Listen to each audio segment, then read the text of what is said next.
Selamat pagi semua. Seperti biasa, I love to say this before we start.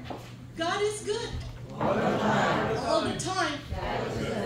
Walaupun life is tough, but God is good. Alright. So, sebelum kita memulai ibadah, kita akan mempersiapkan hati dan pikiran kita dengan berdoa secara pribadi. Before we start our service, we are going to quiet our hearts before the presence of God. Let's pray.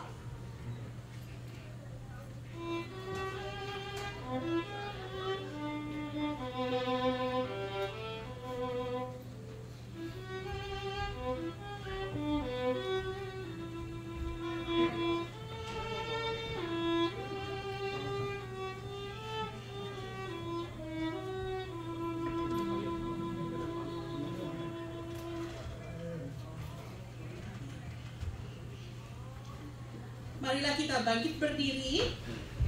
Let's stand. Kita akan mendengarkan panggilan beribadah yang diambil dari Habakuk 2 ayat yang 20. We are going to hear the call of worship taken from Habakuk 2 verse 20. You can read the verses in English version on the screen, and I will read it in Indonesia. Habakuk 2 ayat 20. Tetapi Tuhan ada di dalam bait-Nya yang kudus. Berdiam dirilah di hadapannya, ya segenap bumi. Dengan tetap berdiri kita akan menyerukan, suci, suci, suci, Allah Maha Suci. While we are standing, we are going to raise our voice and bless the Lord and say, holy, holy, holy, for our God Almighty.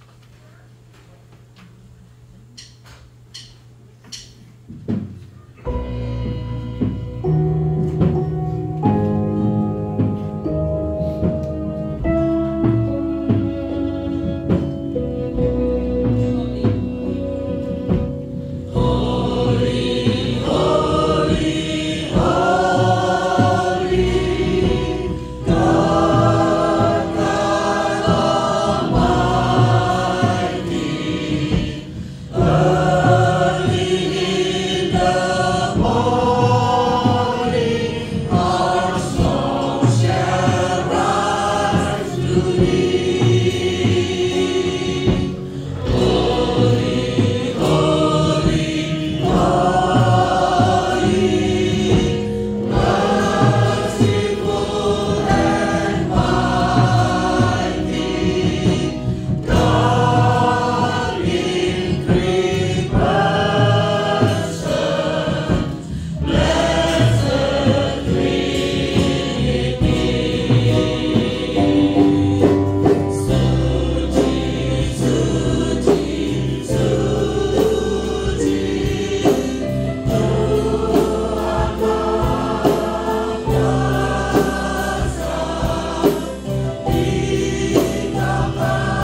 Bapa kami yang ada di dalam surga, terima kasih untuk mengizinkan kami untuk masuk ke hadirat-Mu yang suci. Heavenly Father, thank you for allowing us to come to your holy presence. Terima kasih untuk semua berkat dan perlindungan yang Kau berikan pada kami, ya Tuhan. Thank you for all blessings, all protection that you allow us to experience this week. Dan pada saat ini Tuhan, kami bersyukur dan berdoa. In this moment we want to say thank you and we want to say our petition. Berkatilah dan urapi hamba-Mu Pak Paul Gunadi, Pastor Steve, dan semua guru sekolah minggu yang akan memberitakan firman-Mu pada hari ini.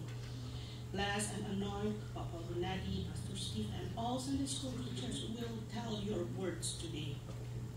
Kami mau menyerahkan seluruh acara kebaktian kami ini dari awal hingga akhir ke dalam pimpinan-Mu, ya Tuhan. We want to surrender this Sunday services into your hands, your guidance, O Lord. Di dalam nama Tuhan Yesus kami berdoa dan mengucap syukur. In the name of Jesus Christ we pray. Amen. Silakan duduk. Please be seated.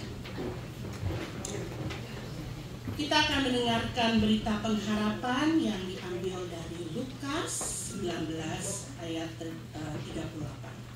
We are going to listen the message of hope taken from Luke 19 verse 38 yang berbunyi seperti ini. Kata mereka, diberkatilah dia yang datang sebagai raja dalam nama Tuhan, damai sejahtera di surga dan kemuliaan di tempat yang maha tinggi. Praise the Lord. Puji Tuhan. Dengan tetap duduk, kita akan dengan hati yang bersyukur untuk damai sejahtera yang Tuhan berikan dari tempat yang tinggi. While we are sitting, we are going to raise our voice and sing our thanksgiving for the peace from the heights. We are going to sing Waktu Topan Keras Melanda Hidupku. In English, Count Your Blessing. Mari kita nyanyikan dengan sukacita.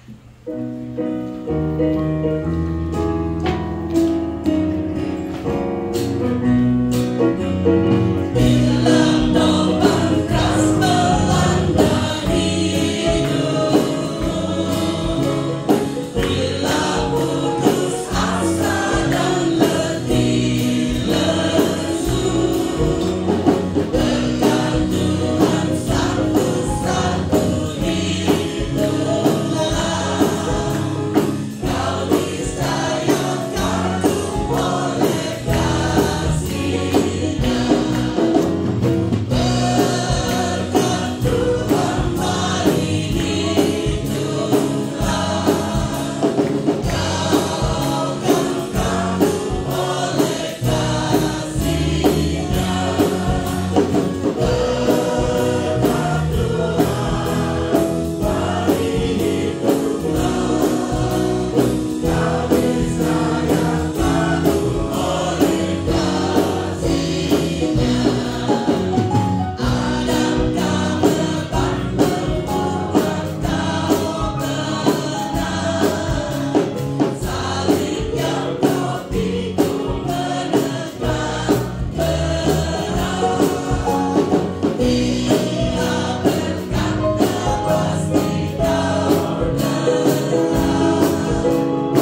dengan tetap duduk, kita akan mendengarkan berita pengampunan dari Tuhan yang diambil dari Efesus 1 ayat 5 sampai yang ke-7.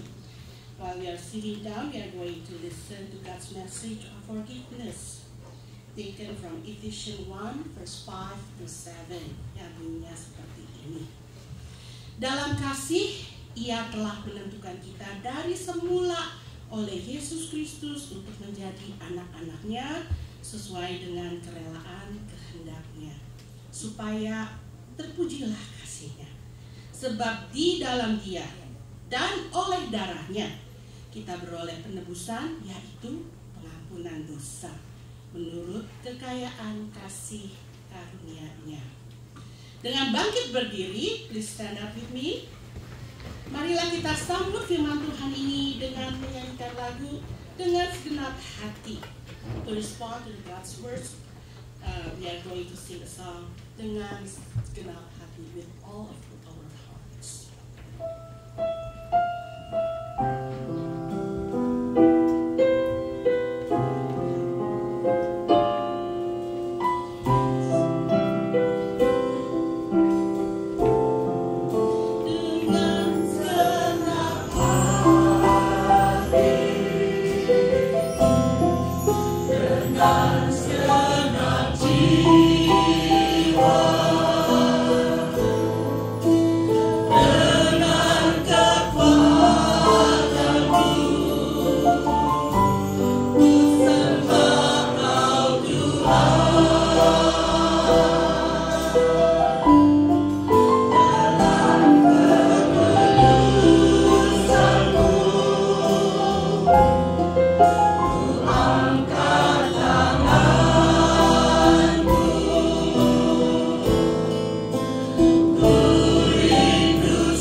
iman kita kepadanya. We are going to come to His presence of Jesus to confess our sins and to bring our petition before Him.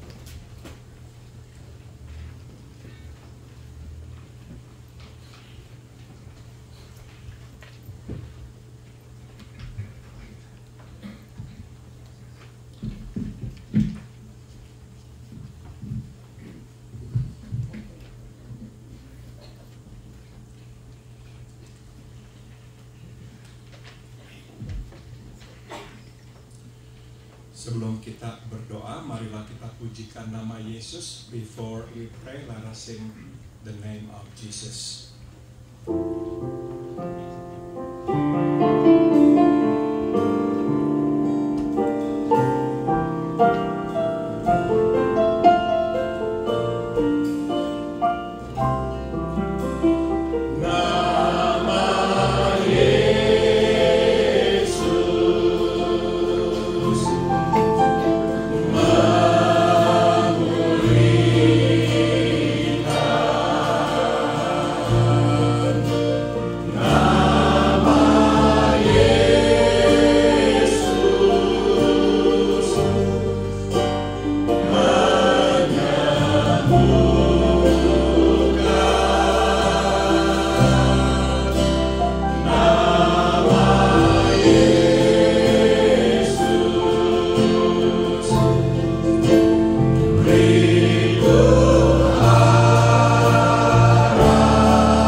Terima kasih untuk hari ini, hari yang telah Engkau kuduskan untuk kami datang ke rumah-Mu dan beribadah kepada-Mu. We thank you, Heavenly Father, for today, the day that you have set aside, that you have sanctified for us to come and to worship you. Kami datang mengucapkan terima kasih kepada-Mu atas berkat demi berkat yang Engkau limpahkan atas kami. We first of all want to give you thanks for blessing after blessing that you have poured upon us. Kami tidak kekurangan apapun. Engkau selalu mencukupi kebutuhan kami. Terima kasih. We have never lacked anything because you have always provided for all our needs. Thank you, Father. Bapa, kami pun juga berdoa, mengakui kami adalah orang-orang berdosa. Kami sudah tahu kehendak-Mu, tapi kami tidak selalu melakukannya. We also come before you to confess that we are sinners. We already knew what your will was, but we did not always obey you. Ampuni kami, basuh kami dengan darah-Mu. Dan biarlah di hari mendatang kami hidup seturut dengan kehendak-Mu. So we pray, please forgive us. Wash us clean with your blood And may in the days to come, we will live in accordance to your will. Bapak, kami naikkan doa hari ini buat Enci Alwan yang mempunyai masalah dengan jantungnya. Kami mohon jamahlah jantungnya, sembuhkanlah Enci Alwan supaya dia sehat kembali. We want to lift up our sister Alwan today. She has a heart problem. We pray, may you extend your hands and touch her heart that she will be well again. Please heal her, Father. Kami pun menaikkan doa buat saudari kami Mimi yang operasi lutut.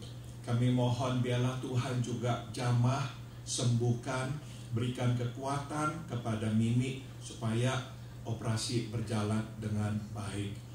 We also want to lift up our sister Mimi who is having a knee replacement surgery. We pray, Father, may you give her strength. May you heal her. May you bless this surgery that she will be well again. Kami pun naikkan doa buat Tante Elvir, buat Caitlin. Memohon teruslah Engkau sembuhkan mereka, bebaskan tubuh mereka dari sakit penyakit. We also want to lift up Tante Elvir and Caitlin into your hands. May you heal them and free them from all diseases. Kami naikkan doa pula buat Enci Lina. Biarlah Tuhan beri kepadanya kekuatan supaya Enci Lina kembali bisa berdiri dan berjalan dengan bebas. We want to lift up our sister Lina. May you grant her strength that she'll be able to stand up and to walk freely again. Kami naikkan doa buat Tante Sofia yang terkena infeksi.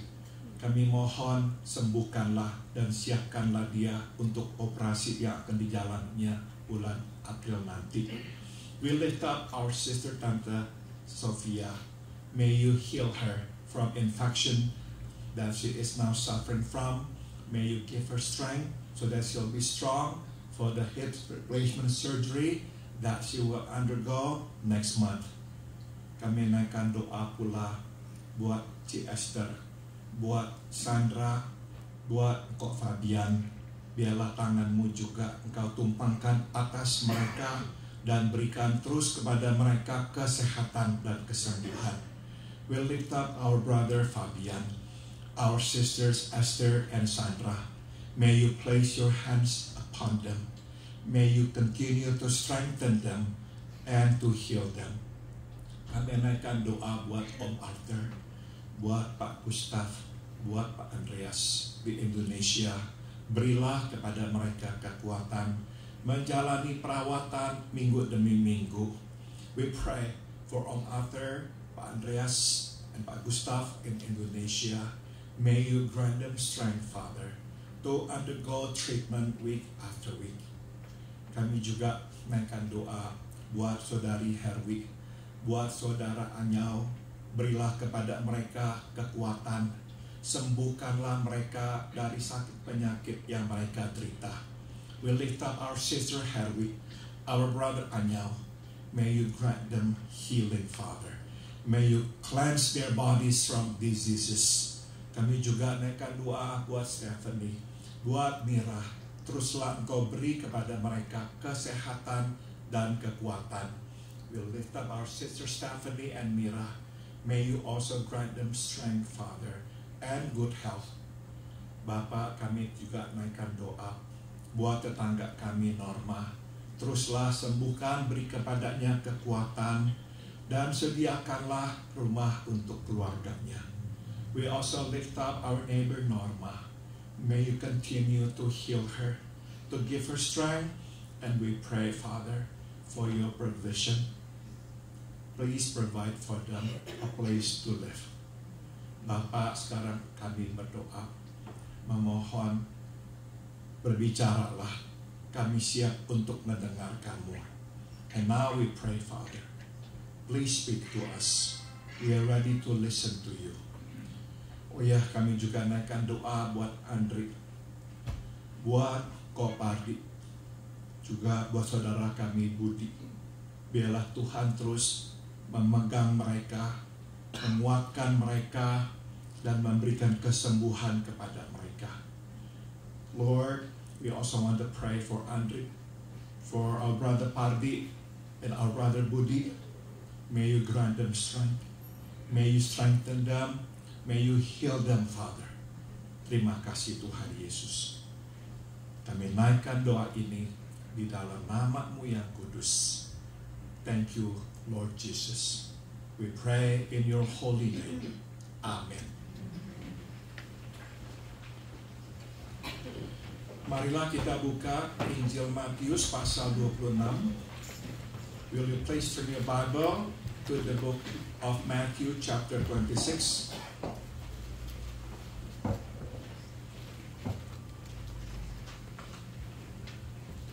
Injil Matius pasal 26.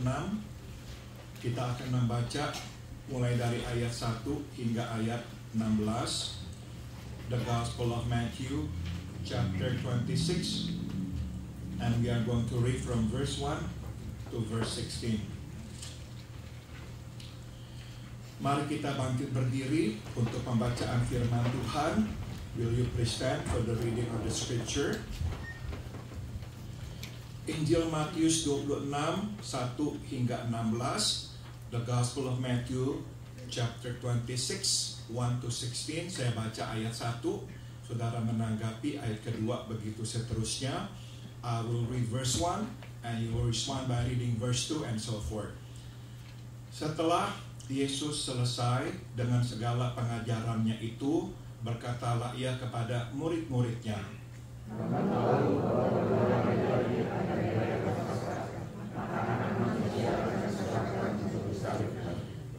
pada waktu itu berkumpullah imam-imam kepala dan tua-tua bangsa Yahudi di istana imam besar yang bernama Kayafas.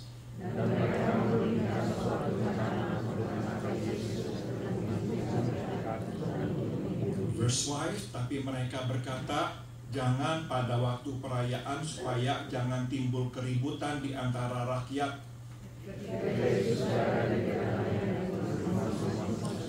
Datanglah seorang perempuan kepadanya membawa sebuah buli-buli pualam berisi minyak wangi yang mahal. Minyak itu dicurahkannya ke atas kepala Yesus yang sedang duduk makan.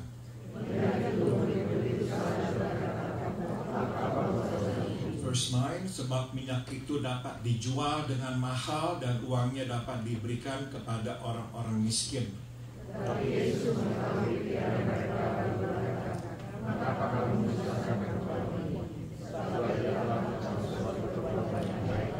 Verse 11, karena orang-orang miskin selalu ada padamu, tetapi aku tidak akan selalu bersama-sama kamu.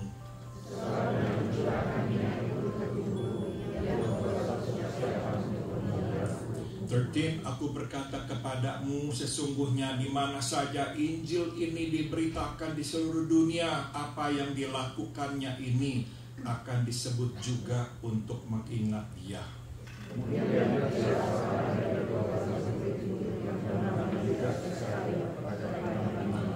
Verse 15, ia berkata, apa yang hendak kamu berikan kepadaku supaya aku menyerahkan dia kepada kamu? Mereka membayar 30 uang perak kepadanya. 16, dan mulai saat itu ia mencari kesempatan yang baik untuk menyerahkan Yesus. Silakan duduk, you may be seated. Tema khotbah pada pagi hari ini adalah dia selalu duduk di kaki Yesus. The theme of today's message is she always sat at Jesus' feet. Untuk mengerti apa yang dikatakan oleh seseorang, perlu buat kita untuk juga mendengarkan atau melihat apa yang dikatakan atau diperbuatnya sebelum dan sesudah ia mengatakan atau berbuat hal itu. To understand what someone is saying, it will be helpful for us to also listen to what she is saying or doing before and after she says what she says.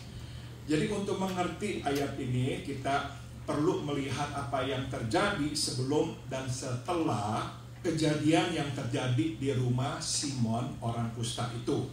So to understand this passage, we should also look at what happened before and after the incident that took place in the house of Simon the leper.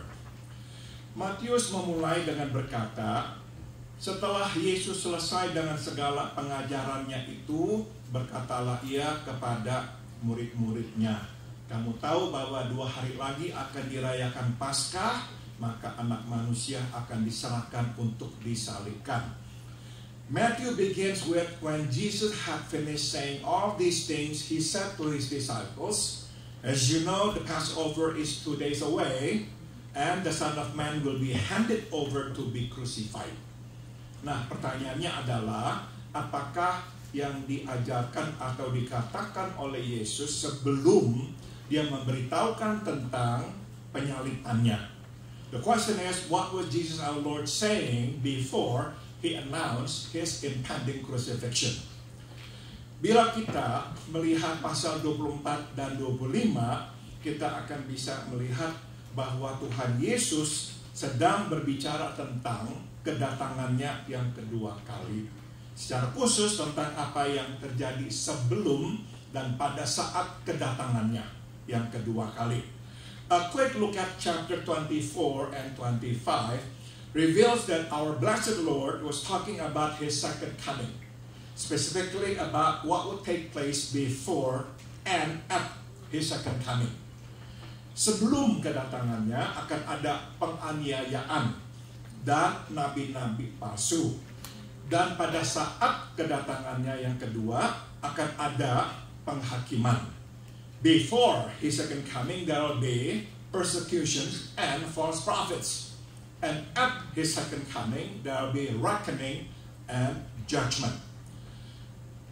Dengan memberitahukan hal ini, Tuhan kita Yesus mengeluarkan penyataan bahwa dia adalah Mesias yang diurapi oleh Allah, yang akan datang di dalam kemuliaan Bapaknya.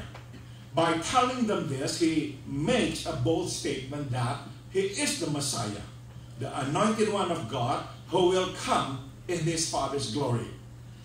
Dengan memberitahukan hal ini, bahwa dia akan diserahkan untuk disalibkan, dia ingin menyampaikan bahwa sebelum ini semua terjadi, kedatangannya yang kedua kali dalam kemuliaan Bapa, dia mesti menyelesaikan misi kedatangannya yang pertama kali dulu. But by telling them that he will be handed over to be crucified, he conveys the message that for it to happen, for his second coming to happen, he must first complete the mission of his first coming. Ia yang akan datang dengan kuasa Bapa di sorga untuk menghakimi manusia, mesti menundukkan dirinya pada penghakiman manusia. He who will come with the authority of his heavenly Father to judge men will have to submit to the judgment of men. Dia yang akan datang di dalam kemuliaan Bapaknya dan dengan kuasanya mesti merangkul penghinaan dan penderitaan di tangan manusia. He who will come in his Father's glory and power must first embrace humiliation and suffering in the hands of men. Sayangnya, para murid tidak mengerti.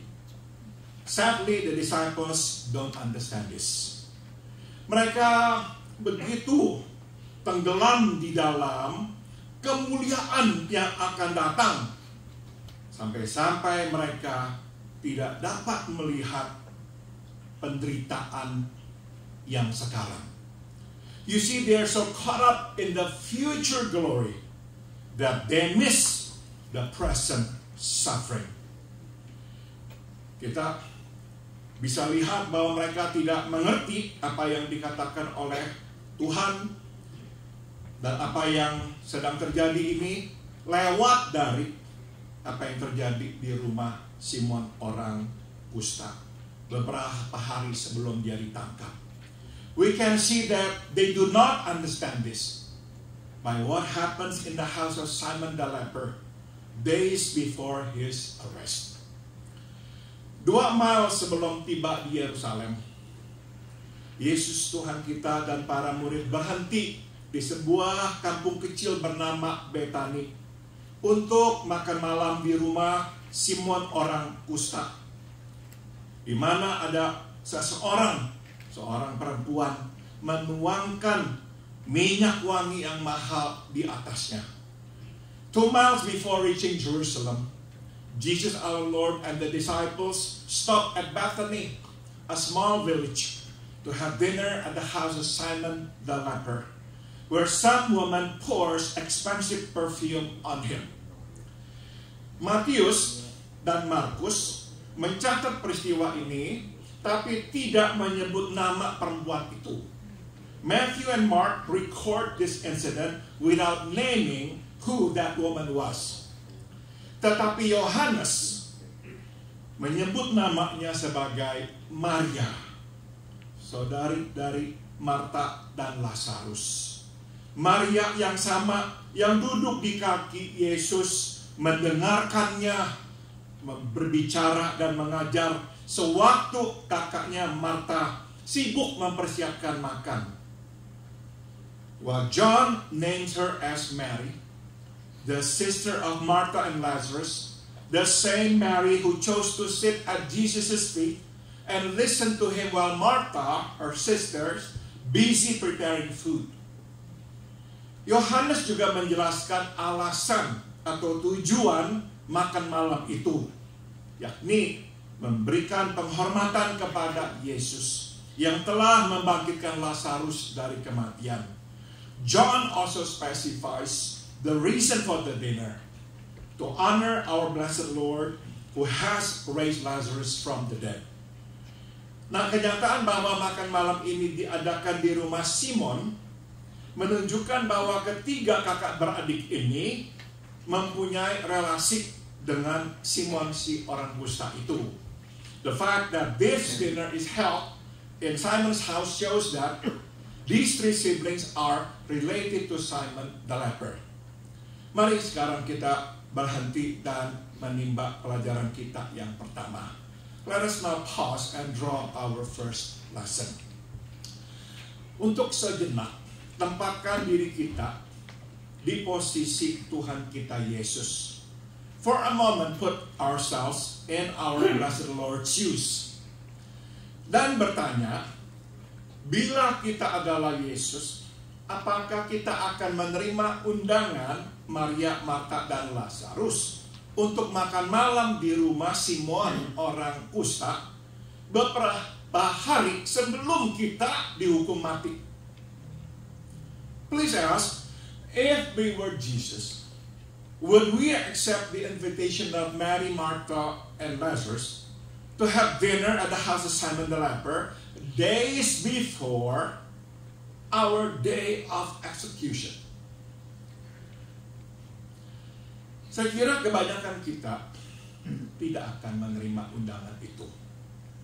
I think only a few of us would accept that dinner invitation.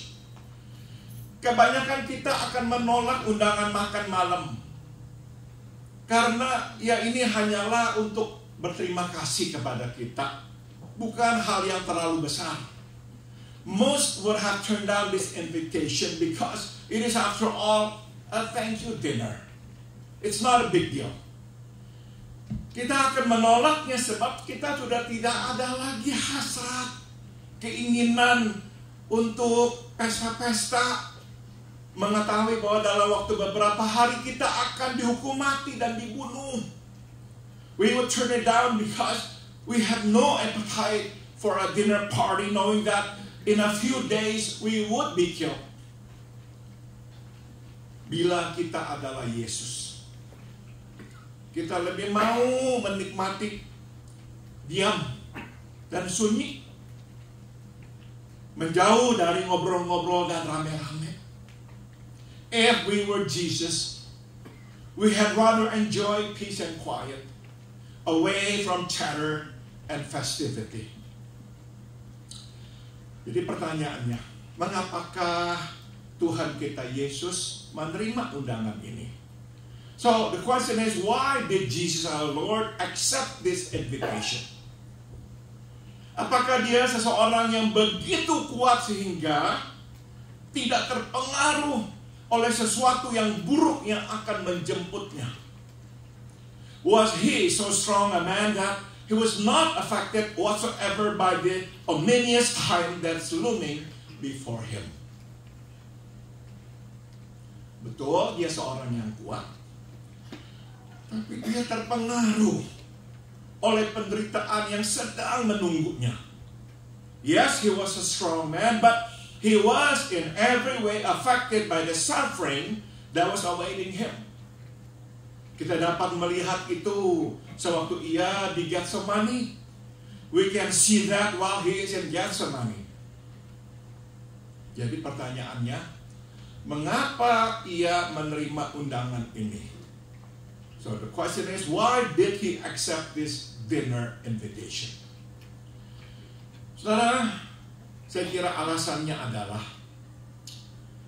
karena Tuhan kita Yesus menghargai undangan kasih dari Simon orang kusta ini dan dari ketiga kakak beradik ini, Maria, Marta, dan Lazarus. The only reason I can think of is because Jesus our Lord appreciated the gestures of love extended by Simon the leper and these three friends of his, Mary, Martha, and Lazarus. Untuk menunjukkan penghargaannya, dia mengesampingkan kebutuhannya untuk sunyi dan tenang itu.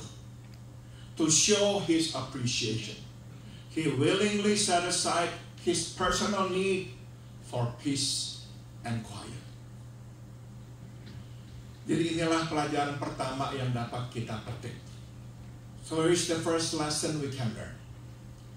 Hidup lebih besar daripada persoalan kita.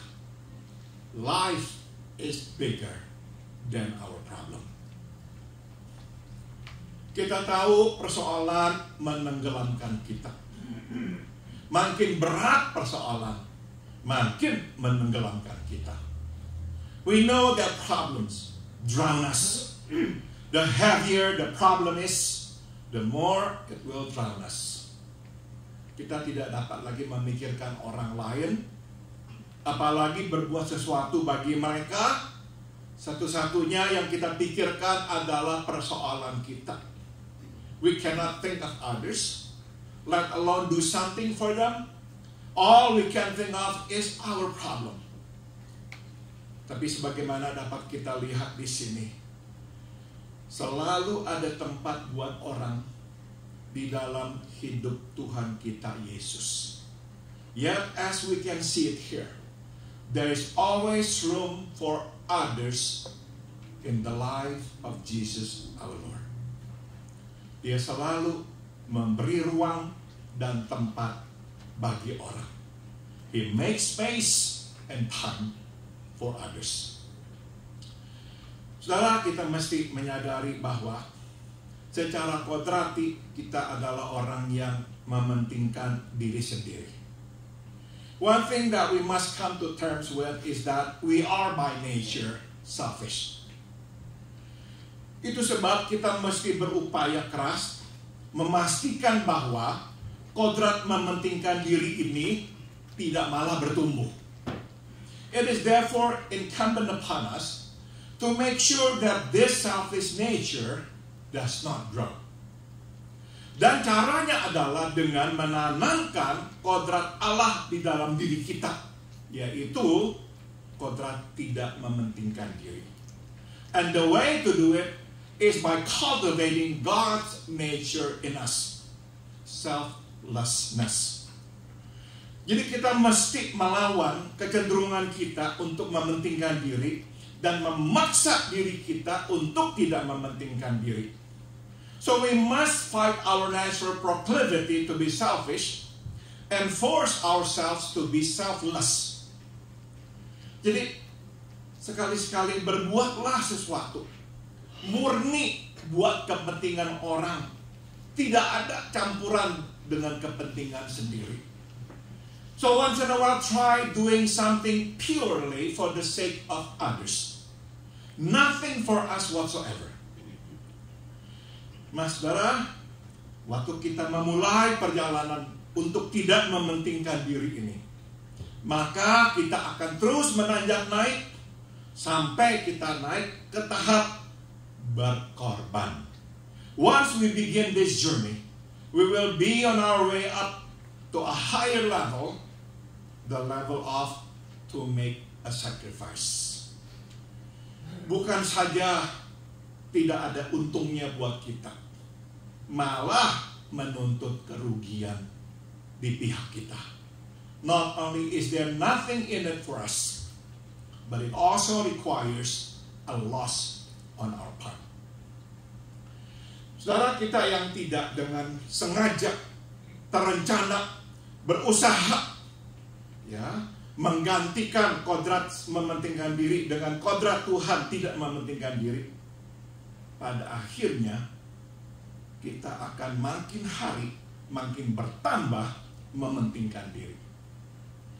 Those of us who do not exert an effort to plant God's nature, selflessness, to replace our nature, selfishness, will in the end grow to be more and more selfish.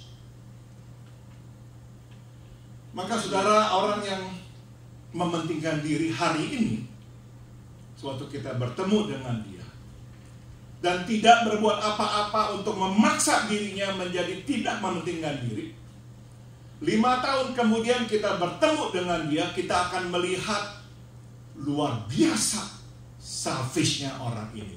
Dia bertambah, bukan berkurang mementingkan diri. So if you meet somebody who is selfish today, and that person doesn't do anything to get rid of that selfishness and replace it with selflessness, 5 years down the road when we meet him again, what we will see is this man is increasingly much more selfish than 5 years ago. Jadi kita mesti berusaha menggantikannya. Sifat mementingkan diri tidak pergi secara otomatis. We must exert effort to get rid of it, because it does not go away by itself naturally or automatically. Mari kita lanjutkan. Let's move on. Sementara Yesus Tuhan kita dan para murid tengah makan malam, masuklah Maria dengan buli-buli pualam berisikan minyak wangi.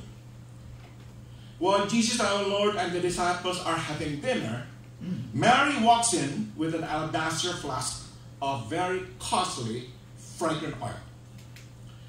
Menurut perhitungan Yudas yang dicatat di Injil Yohanes, minyak wangi itu bernilai 300 dinar atau upah kerja setahun.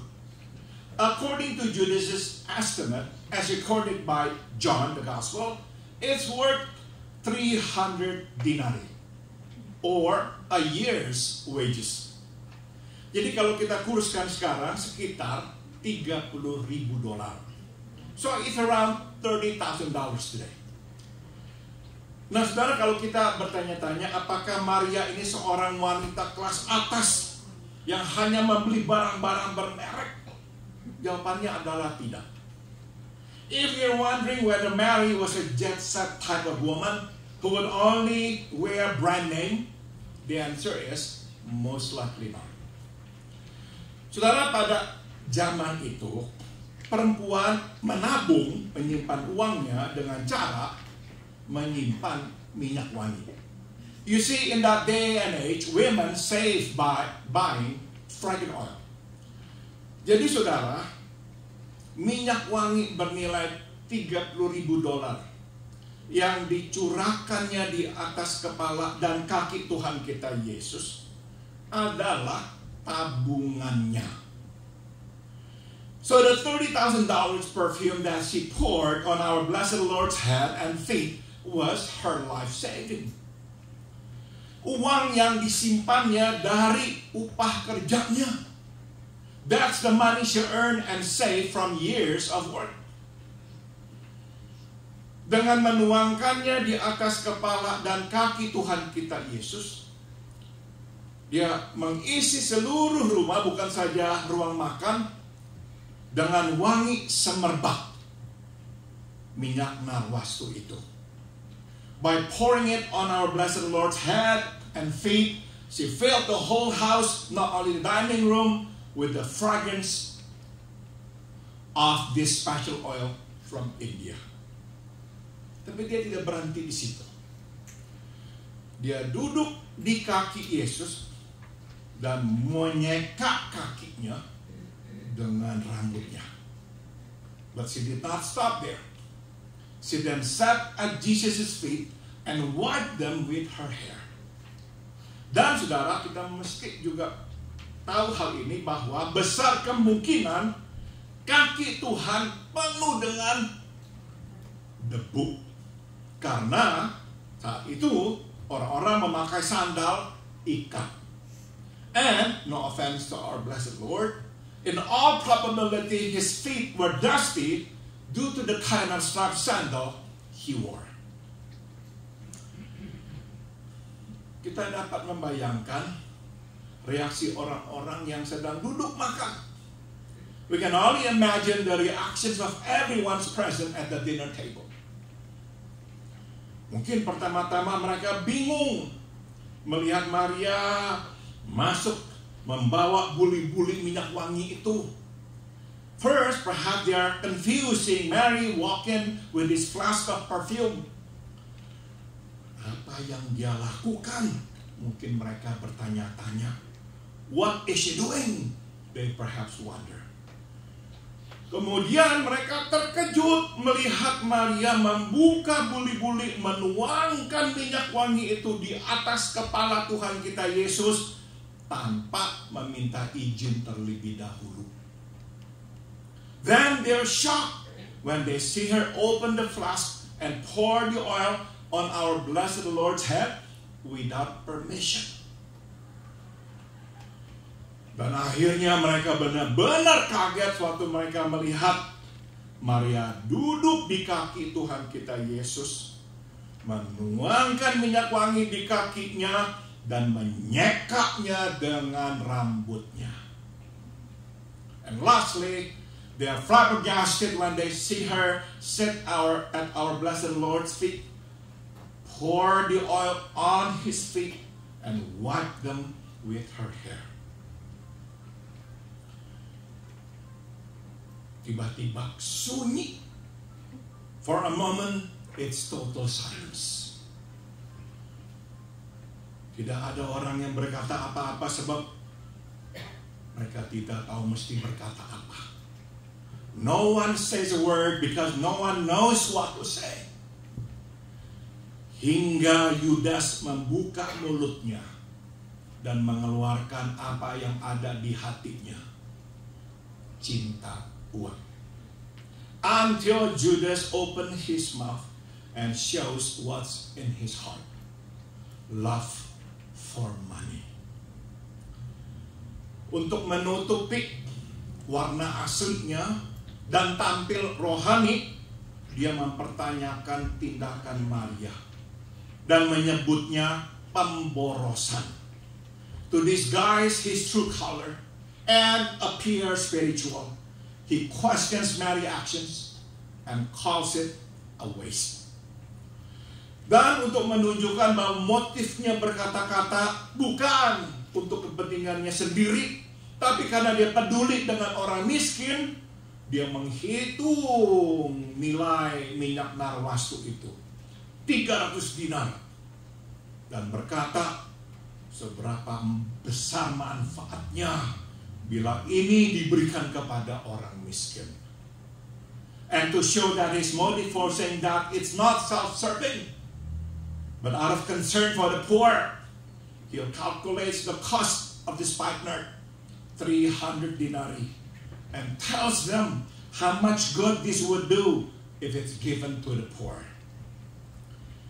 Sayangnya murid-murid yang lain membeo perkataannya. Sadly, the other disciples echo Judas's words. dalam waktu sekejap. Sesuatu yang begitu indah dan mulia berubah menjadi sesuatu yang begitu buruk dan terkutuk. In a split second, what is beautiful and praiseworthy becomes ugly and curse-worthy. Tapi Tuhan kita Yesus tidak membiarkan mereka menghancurkan momen yang kudus ini. But our blessed Lord is not about to let them ruin this sacred moment. Bukannya mengiyakan, dia menegur mereka. Instead of agreeing with the disciples, he scolds them. Mengapa kamu menyusahkan perempuan ini?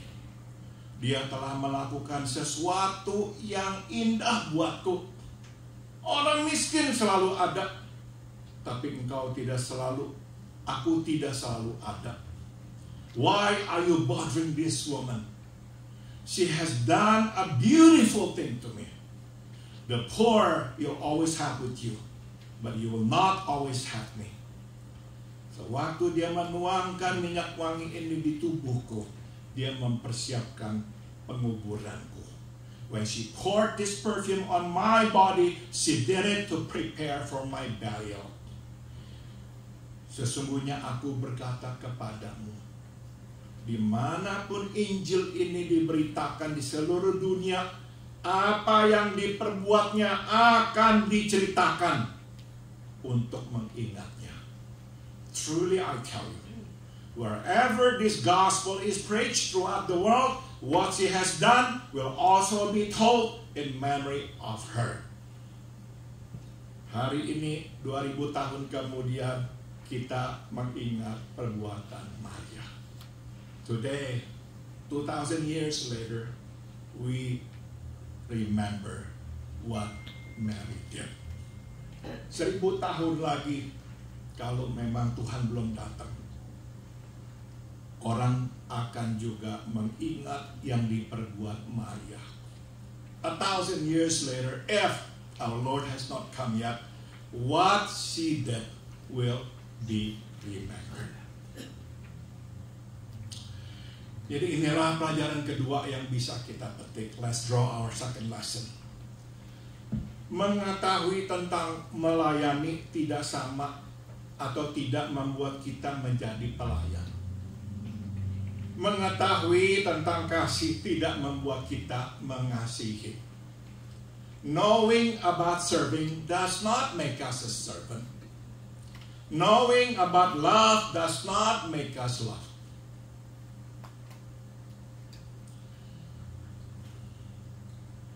Yang membuat kita menjadi pelayan buat orang adalah bila kita mempunyai hati seorang pelayan. It's having the heart of a servant that makes us servants to others. Yang membuat kita mengasihi orang adalah bila kita mempunyai kasih di hati kita.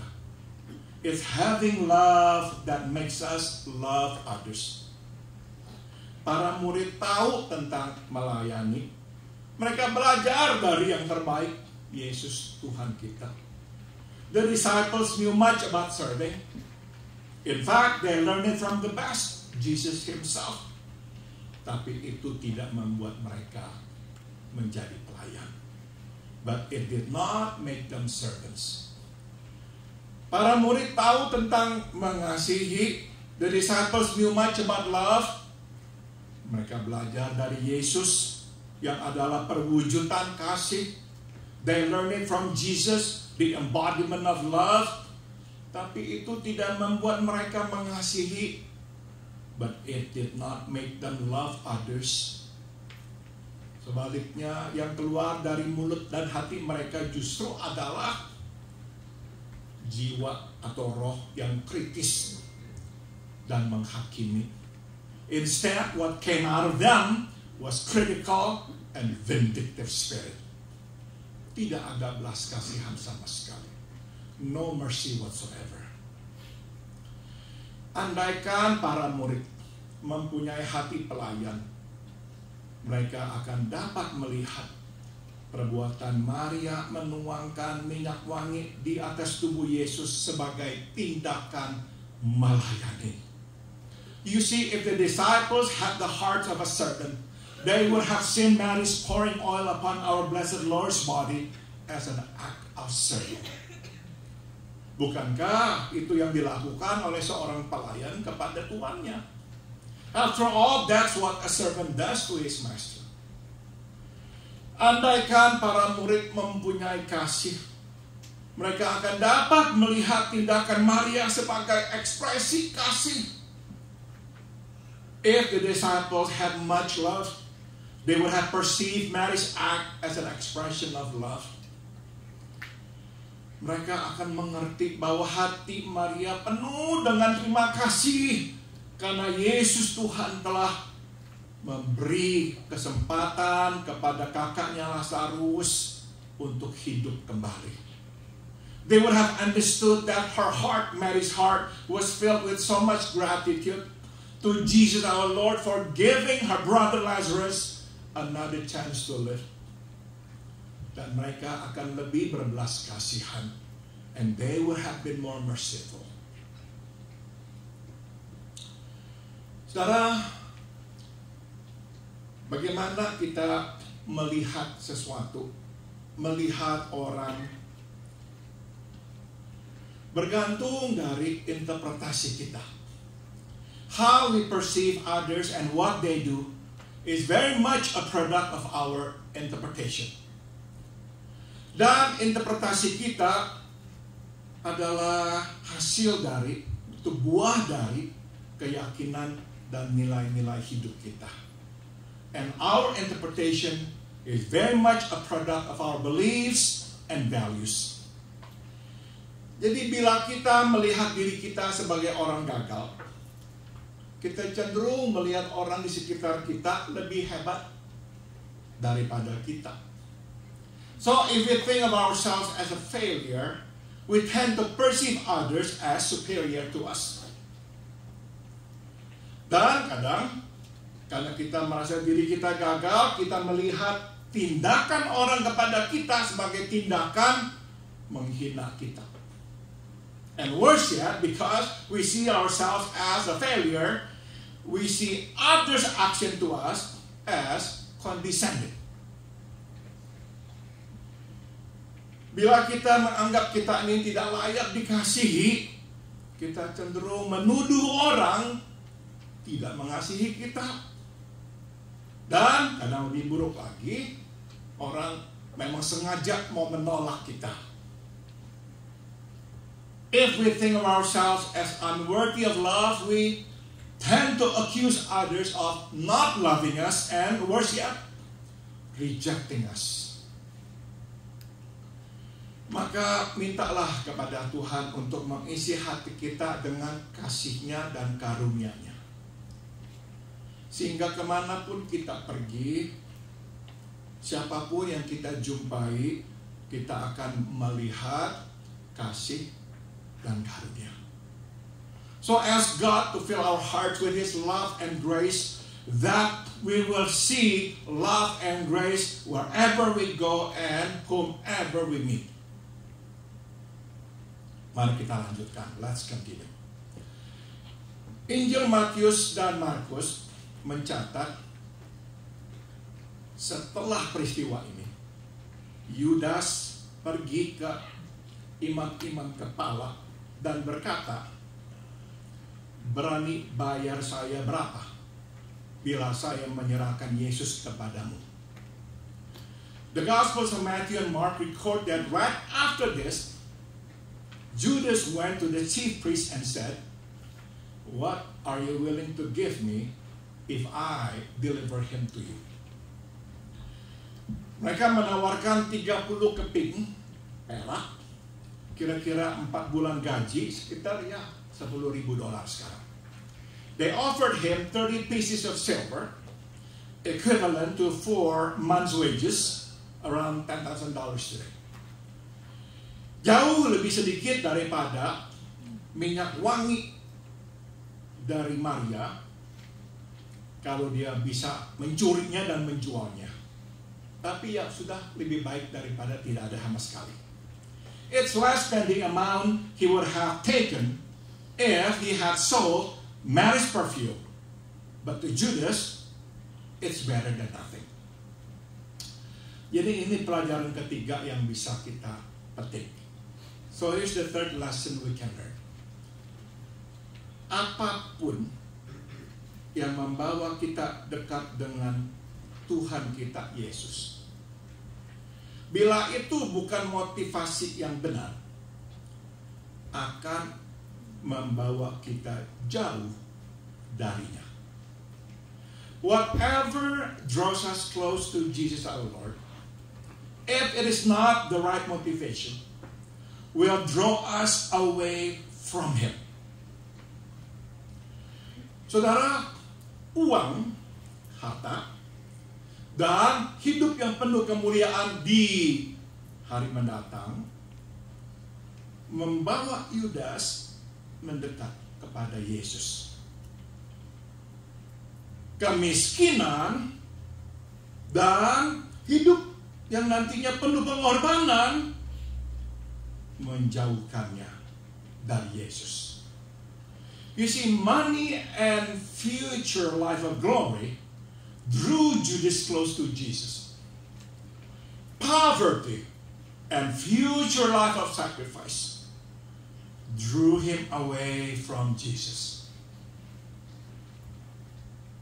Jadi ingat, apapun yang membawa kita dekat kepada Tuhan, kalau itu bukan motivasi yang benar, akan membuat kita jauh darinya. So remember, whatever draws us close to Jesus our Lord, if it is not the right motivation, will draw us away from Him. Judas berharap dan berpikir, suatu hari Yesus akan menjadi raja di Israel, dan dia akan dinobatkan menjadi bendahara raja. Judas thought, once Jesus became king of Israel, he will be promoted to be the king's treasurer. Tapi malam itu, di rumah Simon orang kusta, harapannya hancur berantakan. But what he saw that night in the house of Simon the leper decimated all his hope and aspiration. Sekarang dia yakin tanpa keraguan lagi bahwa Yesus tidak ada minat sama sekali mendirikan kerajaannya di bumi. Now he knows beyond any doubt that Jesus our Lord has no interest in starting His kingdom on earth. Mulailah Yudas memikirkan apa yang telah dilakukannya selama ini. Mengikut Yesus. Aduh, waktu saya habis. Saya sudah bisa gunakan waktu itu untuk hal-hal lain yang lebih produktif. He then thinks of the time he has spent and lost following Jesus our Lord, and how he could have used that time for something more productive. Makin dia memikirkan itu, dia makin marah. The more he thinks about it, the angrier he becomes. Pada akhirnya dia tidak bisa lagi mengekang kemarahannya. And in the end, he cannot contain his anger anymore. Dia merasa dirinya begitu bodoh. Kok bisa percaya akan ada harta dan hidup yang mulia dengan Yesus? He feels so stupid for believing there is money and future life of glory with Jesus our Lord. Maka dia pergi ke imam-imam kepala untuk menjual informasi tentang keberadaan Yesus. So he goes to the chief priest to sell the information of Jesus' whereabouts. Dia berpikir, saya tidak bisa kehilangan semua. Saya harus tetap bisa meraup sesuatu. You see, he thinks he cannot lose all. He can still recoup some of his loss. 30 keping perak lebih baik daripada tidak ada apa-apa sama sekali. 30 pieces of silver are still better than nothing. Apa yang membawa kita dekat kepada Tuhan kita Yesus? What drew us close to Jesus our Lord? Mungkin doa yang dijawab. Perhaps it's answered prayer. Tuhan memberi yang kita butuhkan. God gave us what we needed. Kita perlu rumah, Dia berikan rumah. We needed a house, He gave us a house. Kita perlu pekerjaan, Dia menyediakan kerja. We needed a job, He gave us a job. Kita perlu kesembuhan, Dia menyembuhkan kita. We needed healing, He gave us healing. Tapi ingat, apapun yang membawa kita dekat Tuhan, bila itu bukan motivasi yang benar, akan membawa kita jauh dari Tuhan. But remember, whatever it was that drew us close to God, if it is not the right motivation, will draw us away from Him. Tatkala Tuhan tidak menjawab doa kita, kita berpikir, ngapain saya? Tidak ada gunanya ikut Tuhan. When God does not answer our prayers, we think, what am I doing? There is no use whatsoever in following Christ. Kita berhenti mengikut Dia. We then quit following Him. Jadi apa motivasi yang benar? So what's the right motivation? Adalah kewajiban kita datang dan beribadah kepada Allah karena Dia adalah pencipta kehidupan ini, termasuk hidup kita ini. It is our duty to come and to worship God because He is, after all, the creator of life, ours included. Dia memiliki kita. Kita adalah kepunyaannya. He owns us. We are His. Sebelum saya akhiri, saya akan tinggalkan saudara dengan perenungan ini. Before I conclude, let me leave you with this thought.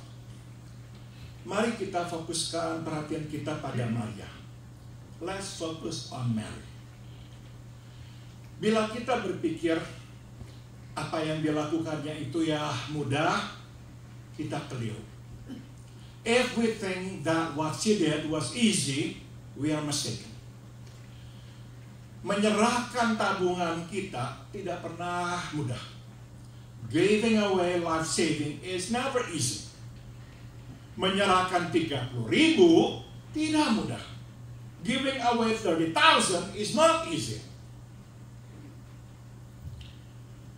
Tapi memberikannya untuk mengurapi kepala dan kaki orang lebih susah lagi. But giving it away to anoint somebody's head and feet is awfully difficult. Sebab memang sepertinya ini pemborosan. It does look like a waste.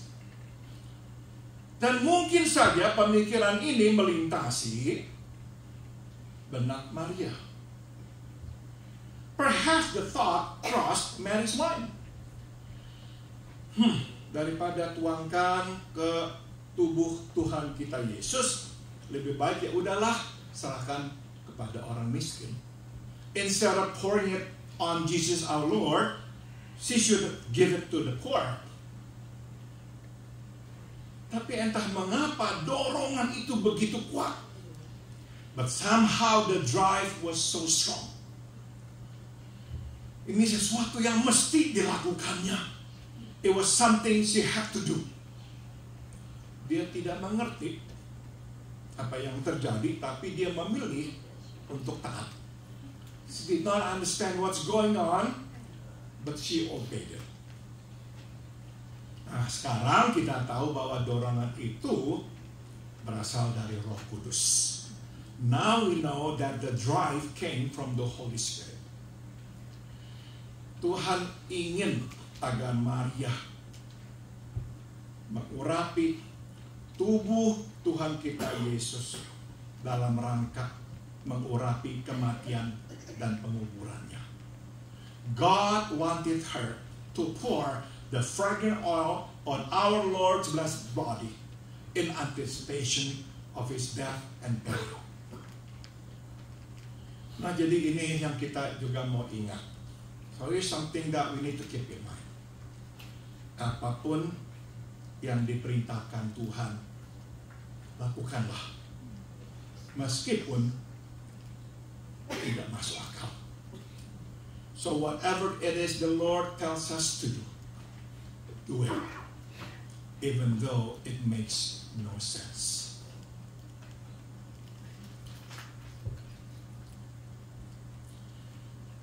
Ada lagi yang juga sukar untuk dilakukan.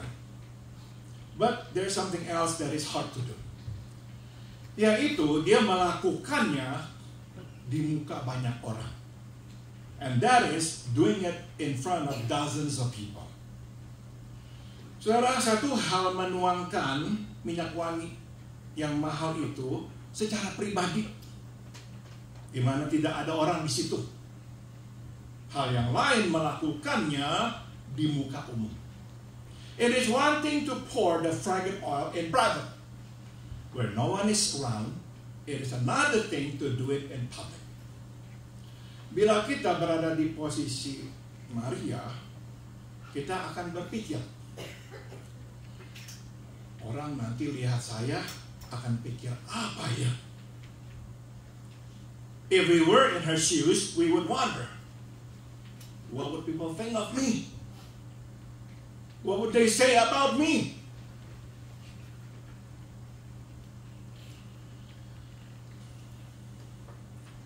Saudara, Maria harus menjadi orang yang tidak peduli untuk dapat peka terhadap pimpinan Roh Kudus.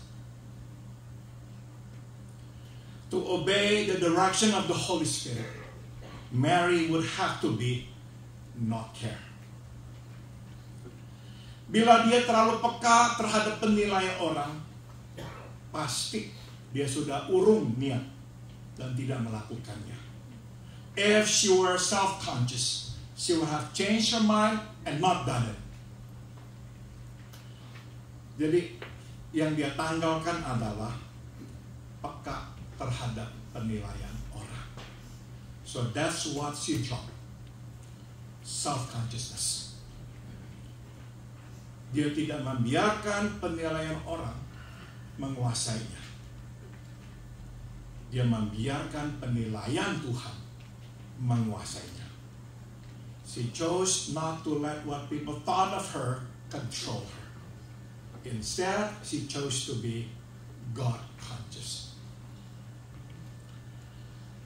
Jadi, jangan biarkan penilaian orang menentukan ketaatan kita kepada Tuhan. So do not let people's evaluation, opinions of us dictate our obedience to God. Untuk kita ini bisa terus taat dan dipakai oleh Tuhan, kita harus menanggalkan kepekaan terhadap penilaian orang. To be obedient and to be used by God, we cannot be self-conscious. Instead, we must be God-conscious. Kita harus peka dengan pimpinan Roh Kudus dan ikut. We should be aware of the Spirit's direction and just follow it. Jangan biarkan penilaian orang menentukan tindakan kita.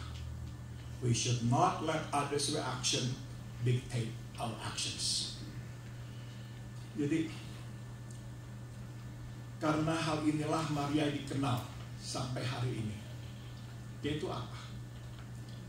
Dia dikenal sebagai orang yang selalu duduk di kaki Yesus. So this is what Mary is known for. She always sat at Jesus' feet. Apa yang kita ini ingin orang kenal dan ingat kita? How do we want to be remembered for? How do we want to be known for? Mudah-mudahan orang akan mengingat kita sebagai orang yang selalu duduk di kaki Yesus.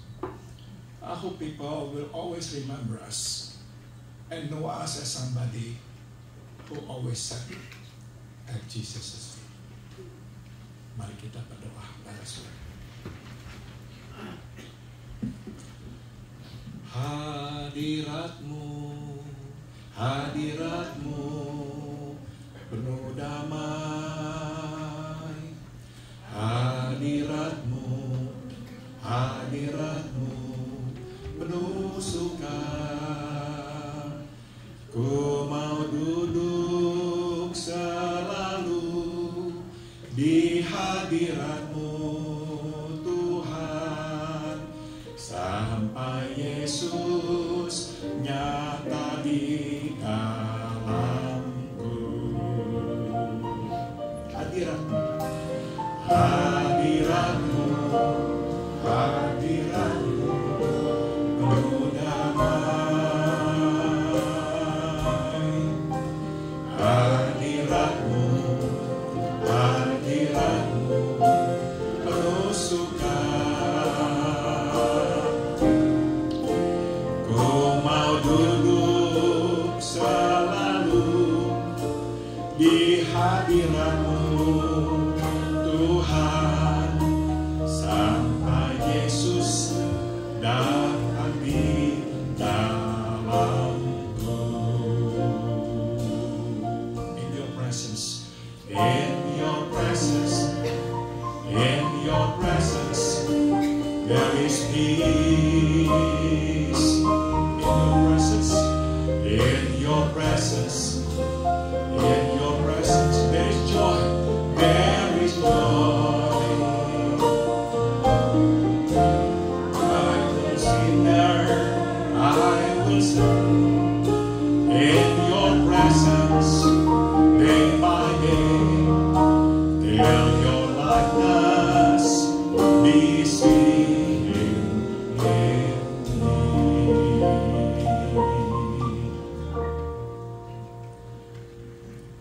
Maria dapat melakukan hal yang luar biasa itu karena dia tahu dia akan duduk di kaki moja Yesus.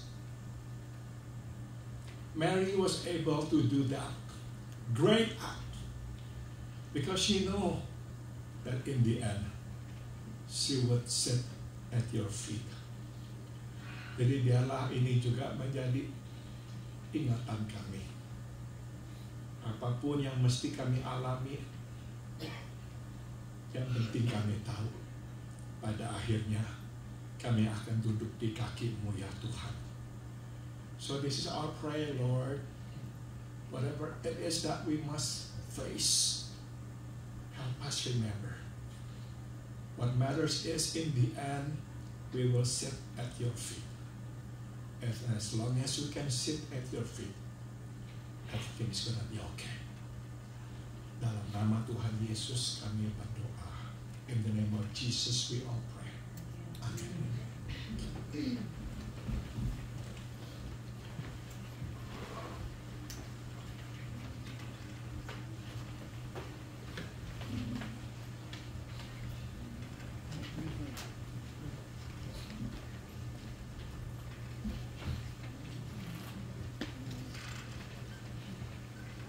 Pastor Paul, thank you for the message. Wonderful things to hear today. Kita akan meresponi firman Tuhan sebagai doa kita dengan satu lagu yang berjudul Ku Mau Seperti-Mu Yesus. To respond to God's word, and let's sing this song as our prayer. Ku mau seperti-Mu Yesus. I want to be like you, Jesus.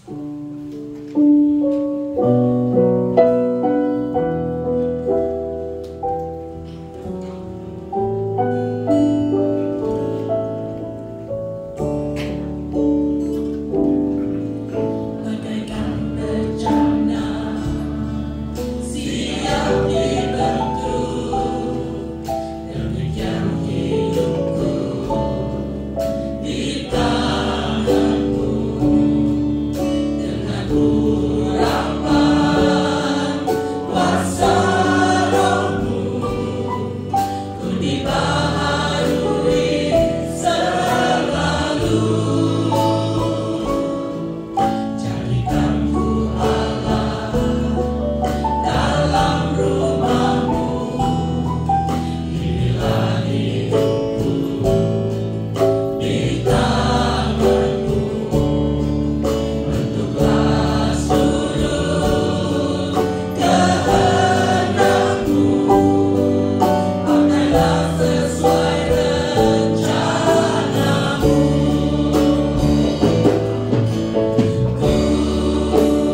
mendengarkan pujian yang berjudul God on the Mountain oleh FIBC Vocal Group. Now we are going to listen to an offering of praise with the title God on the Mountain by FIBC Vocal Group.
group at IPC.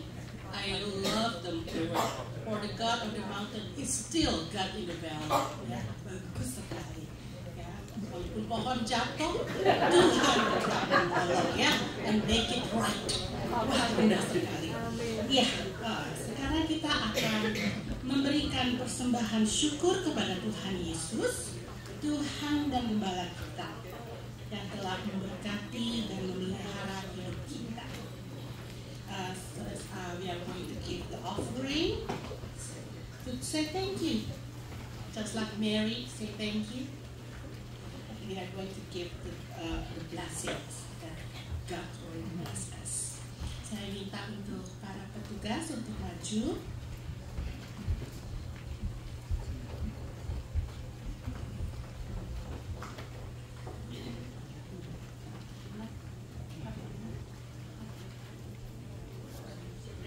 Oke, saya akan minta Kamarina untuk memimpin dalam doa. Tuhan, terima kasih pada pagi hari ini kami dapat berkumpul bersama-sama untuk kami berdoa. Semuanya ini berjalan dengan baik. Kami mau memberikan sedikit dari hasil pencarian kami hari ini. Terima kasih Tuhan, kamu berikan berkat-berkat buat kami. Terima kasih Tuhan atas nama Tuhan Yesus Kristus Tuhan kami. Amin. Amin. Sambil memberikan persembahan, kita akan mendengarkan persembahan pujian yang akan dibawakan oleh Pak Thomas Jaya yang berjudul Ku Berikan Bagimu Tubuhku Darahku. We are going to listen to the song of offering, Ku Berikan Bagimu Tubuhku Darahku by Thomas Jaya.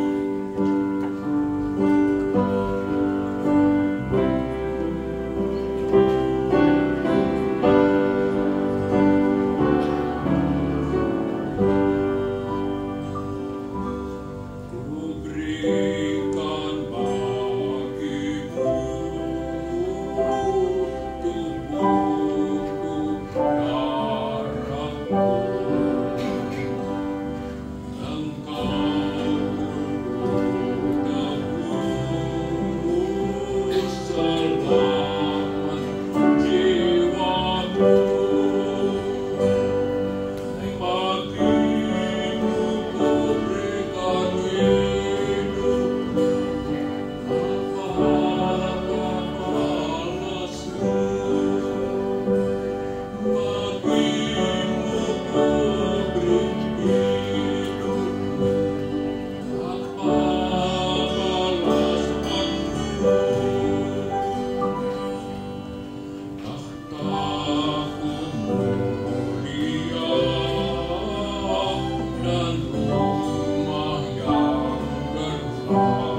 wonderful song. Ya, mengingatkan Tuhan Yesus yang begitu baik untuk kita.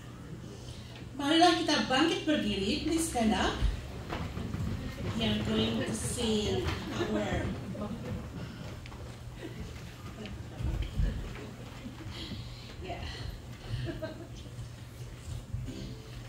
kita akan menutup service kita dengan mengingat Tuhan kita adalah Tuhan yang selalu berhasil.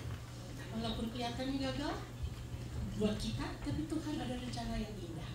Ya, kita akan nyanyikan, we can put our trust in God because He is a power God and He will help us. Kita nyanyikan, Dia tak pernah gagal.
Mari kita menerima berkat Tuhan.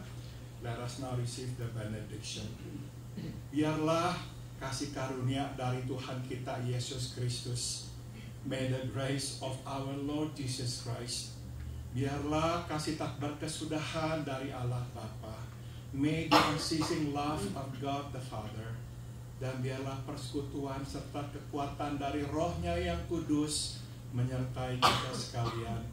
And may the fellowship and the power of His Holy Spirit be with us all dari sekarang sampai kita berjumpa dengan Tuhan kita Yesus di sorga nanti. From now on until we see Him face to face in heavens above. Amen. Amen.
perhatian saudara-saudara untuk mendengarkan beberapa pengumuman. I would like to direct attention to the announcement. I will read it I will say it in Indonesia, and you can see in English version on the screen. Yeah. So this is announcement for March 24. Ya. Yang pertama, nanti hari Jumat ini kita akan ada kebaktian Jumat Agung. Ya. Jadi tanggal 29 Maret. Pukul 7 malam kita akan ada perjamuan kudus dan juga ada drama Paskah, dan kita mengundang saudara-saudara, teman-teman semua untuk hadir untuk acara yang spesial ini ya. Terusnya yang kedua, nah ini nggak ada di buletin karena baru sadar itu masuk kemarin Sabtu ya, tapi di sini nanti hari Sabtu akan ada acara khusus untuk anak-anak. Ya, kita akan merayakan Easter, Sunday School Easter Celebration di gereja ini dari jam 3 sampai jam 6 sore. Kita akan mengadakan celebration, nanti kita ada games, ada fun, sudah pasti ada makanan rohani dan juga makanan jasmani. Ya, it will be fun. Jadi kalau untuk orang tua yang punya anak-anak, grandma-grandpa yang punya cucu-cucu, karena boleh buat teman-temannya juga ya ke gereja untuk merayakan celebration Easter celebration. Ya, berikutnya hari ini kita akan ada latihan angklung jam 1.30 ya di sebelah situ ya Pak Thomas ya. Dan juga kita akan ada latihan choir di sini ya di ruangan ini jam 2. Ya. Saya mau berterima kasih untuk teman-teman semua ya yang sudah mengambil bagian di kebaktian ini dan juga untuk pelayanan hari Minggu ini. Terima kasih, Tuhan memberkati. Nah, berikutnya untuk yang baru datang, kami mau mengucapkan selamat datang, welcome. Apakah kita punya teman baru hari ini? Apakah ada di sebelah sini newcomer? Ada? Coba tengok kiri kanan depan belakang atas bawah, enggak ada. Ya, ada yang baru? Enggak ada. Oh no, ya oke. Oh, ya sahabat di sini ada? Tengok coba. Nah, faithful faces semua ya. Puji Tuhan. Terima kasih untuk kesetiaannya. Ya, oke. Berikutnya kita mau mengucapkan selamat ulang tahun. Yang pertama, nah, untuk Melody Manu Putih tanggal 25 Oke, selamat ulang tahunnya. Nah, yang ini saya tahu ada. Tanggal 26 Maret. Andreas Mantel ya. Oke. Terus tanggal 27 Maret Dorce Hartono. Oke. Tanggal 27 Maret Bel Lim. Kalau ada orangnya kasih tahu ya, jadi kita bisa say happy birthday gitu. Ada mamanya, happy birthday namanya. Ya. Tanggal 27 Maret Angie Surya Mega. Ya, okay. Tanggal